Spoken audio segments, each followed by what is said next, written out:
पैरों से उड़ा दूं पल में।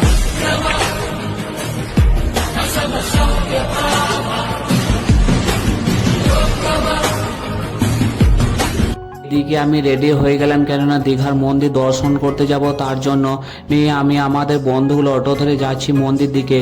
আর এইদিকে যা বৃষ্টি হচ্ছে কিছু বলার নেই, সে সকাল থেকে বৃষ্টি হয়ে যাচ্ছে। তারপর আমরা সবাই মিলে অটো থেকে নেমে গেলাম মন্দির দিকে যাব। তার আগে আমরা সবাই মিলে জুতো বা চটি খুলে হাতে জল নিয়ে আমরা সবাই মিলে এক এক করে যাচ্ছি লাইন দিয়ে। আর বাইরে লাইটটা কিন্তু খুব সুন্দর সাজিয়েছে, বেশ ভালোই লাগছে। আর একটু পরে আমরা সবাই মিলে ঢুকে যাব। তার আগে মানে মন্দির ঢোকার সময় আমাদেরকে চেক করছিল, আমাদের চেক হয়ে গেল, ফাইনালি মন্দির ঢুকে গেলাম। নিয়ে আমরা চারিদিকে দেখলাম মন্দিরটা বেশ ভালোই করেছে, কত বড় জায়গা নিয়ে।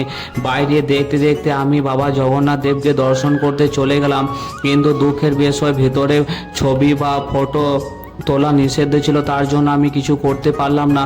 তার জন্য তোমাদেরকে দেখা দেবো, তার জন্য আমি সরি চাইছি।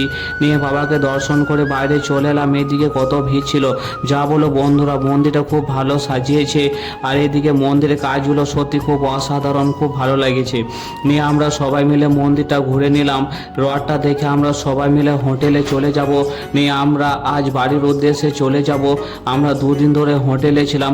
তো বন্ধুরা, যদি ভিডিওটা ভালো লাগে তাহলে একটা লাইক করে দিও। আর যারা ফেসবুক থেকে দেখছো তারা ফলো করে দিও। আর যারা ইউটিউব থেকে দেখছো তারা সাবস্ক্রাইব করে দিও। তো বন্ধুরা, পরের ভিডিও দেখা হচ্ছে, টাটা।